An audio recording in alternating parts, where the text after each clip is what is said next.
anything can be used as a tool or a weapon. Right. And so when you wield it, like, I'm just going to be transparent with you. I have to be truthful. This is everything I notice. There's always a way, and in transparency, effective communication is key, right? How are you delivering the voice that you desire to speak? Mm-hmm. And if you do it in a way that it's like, I'm just going to be transparent, and you berate someone, then yeah, that's using it as a weapon. But you can say how you feel and have it be loving and uplifting and still provide the feedback. Right. And I think in our relationship, that's circling back to that, that's where we actually hit our stride. Like, it's not that we are always unicorns, puppies, and rainbows, or bulldogs in our case. We have moments. I think we have a very strong and connected relationship. Absolutely. But we hit moments, and it comes down to being willing to be transparent, but communicate, hey, this is what I'm noticing. This is how it's affecting me. And so I desire to share this with you so you're aware. What is your observation of the situation? And understanding that there's more than one perspective of what's occurring. Yeah. So given that there's more than one perspective, that's how I see it occurring between us. When we're being transparent, do you have anything else to add? Or for couples and partnerships, or even in families, how would you offer that? I know it was a little different as we stepped into this, so what tools would you offer, or ways would you say transparency in that kind of communication could be beneficial? Definitely. Well, awareness is a massive aspect of any of these attributes, because it's really hard to make an adjustment in an area without the awareness to do so. So, and that's the point of this podcast in general, and today's conversation is to continue to expand that awareness, right? But once we have the awareness, then we have the ability to gather the knowledge, right? And that's where tools come into play. Yeah. And so I feel like you nailed it. I mean, one of the first things that you helped me with was actually effective communication for myself. Choosing which words I use, eliminating words like try, and really focusing on positive communication to myself, like even my thoughts being positive, because I was constantly putting myself down. I would, if someone else did the very same thing I did, I would do everything I could to console them, to be right there for them, and make that effort to show that they're loved. But the moment I did something, it could be a fraction, like nowhere near what they did, and I would be 10 times harder on myself. I mean, yeah, I've definitely gotten, not great words from other people in my life, for sure. I mean, as we all have in some way, shape, or form.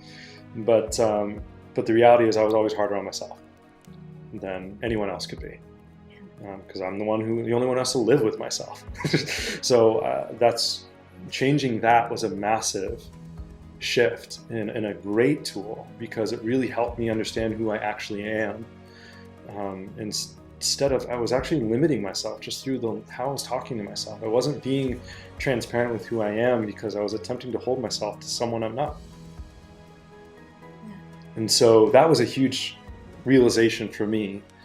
But the depth of that was one step further.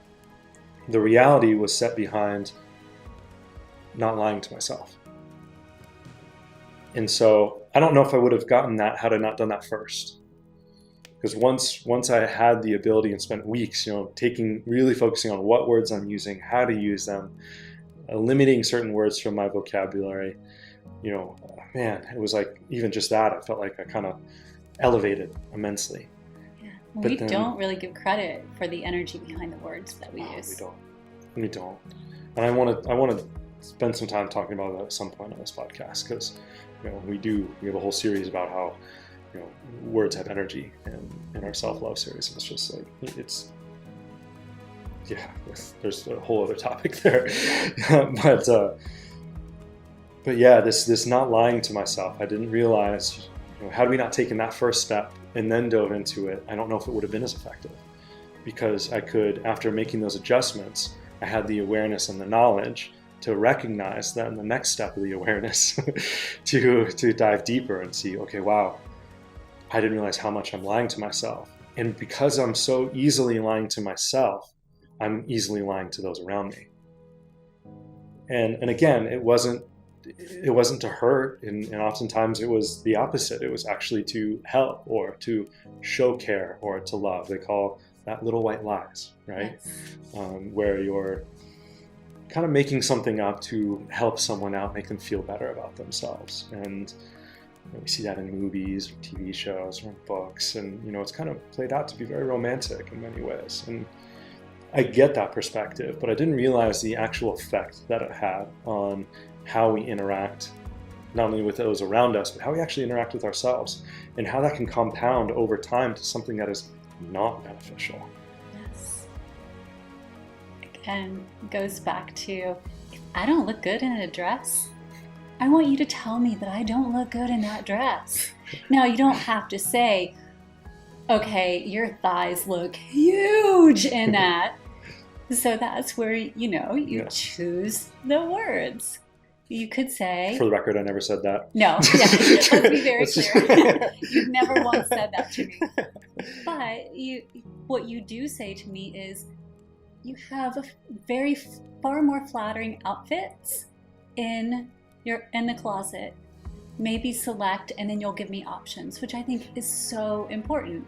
It's like, instead of berating me and telling me something looks terrible, it's like, it's okay, but you have more flattering options available. And how about this one or this one, because I think you look amazing in those. So it's, here are things that could be choices, and here is something to lift you up, instead of let's focus on, you look really bad in that, and I will give you no solution whatsoever. So you're still transparent. You're not lying to me and telling me I look good in something and letting me go out of the house in it. And I'm just like, look at me. And everyone's like, what is she wearing? You help me. And that to me is a true partnership to me. Mm-hmm. And it was very important. And I feel like that's something that we do very well together. And as a family, we would have, family meetings where we practice that transparency. And to me, those are very important, because it gave us all an opportunity to share what was in our hearts and on our minds. So as someone who walked into those family meetings, I'm going to ask you again, what did that feel like, and what was your observation from someone walking into this onset of the family meeting? Mm-hmm.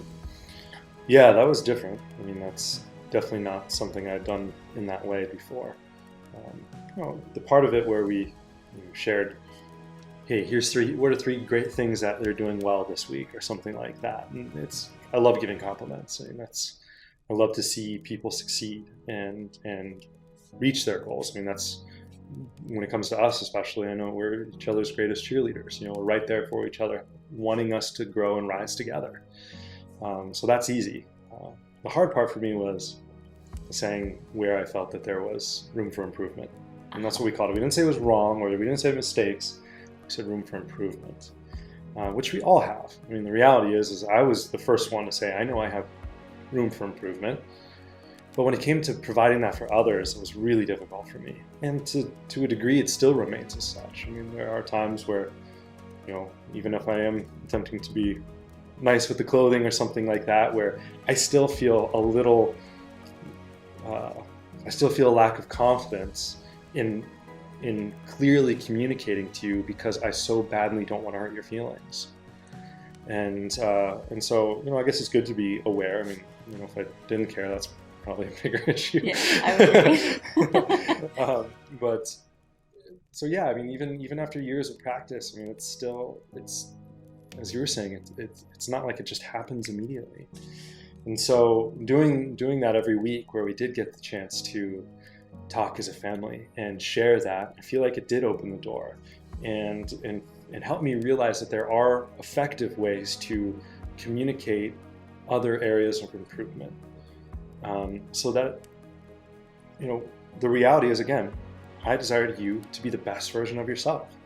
I am a champion of that. I love to see you be the greatest version of who you are. I mean, what a gift that is for me. Like, I feel selfish that I would get to see that, And so when saying that, and then coming from that point and saying it in a positive, uplifting way, like, hey, love, I see improvement in this area because I see your goal of this, and I feel like this could really help you get there. What are your thoughts on that, or what would you do to take that and run with it in your words or your thoughts? So that way, it's kind of like engaging. It's showing that there's care and love, but it's also not telling you what to do or telling you how to be or telling you who you are. It's honoring where you're at and then giving you kind of like a stepping stone to say, okay, well, from our communication, this is where you want to be. I'm not seeing you get down that road. Here's an idea. How can you run with that and get you to where you want to be? And then how can I be of help? Yes. And when you add Joshua, who is my son, into the mix, the three of us, it would start out every time we would go around. What are 3 things, as you said, this week that we've noticed that you've done well in particular? We'd go around. Sometimes it'd be more than 3. Sometimes, maybe there wouldn't be 3 because it was a short week or something happened. So it wasn't like it had to be, but 3 was kind of that set number. And then we would go around in 3 areas for improvement. And it was very open. And in a way, it was to teach Josh how to have that same transparent and open and honest communication, where although I was his mother, he knew if he saw that something wasn't going well, that he had the freedom to come and talk to me about it. That there wasn't some kind of a barrier there where I am the parent and you are the child, and don't talk to me if you think I'm doing something that's not correct. Right. And it was very important. And same when you came in, like, we needed to create that open, transparent dynamic where we were all in this together. And it very much did. And so we all bonded by creating that type of an environment. And it was challenging for the 2 of you, I think, in the beginning, because you both respected each other in this way to share even with each other. But I do feel like it's such a great exercise, and that's why I wanted to bring it up on the podcast, to, even if it's not a family, in a friends group, just in a way to be able to, if it's not those questions, some questions that start to open up that transparent dialogue where people feel safe to share their feelings, their thoughts, their whole emotional scale, so that they're not hiding behind what I think you want me to say.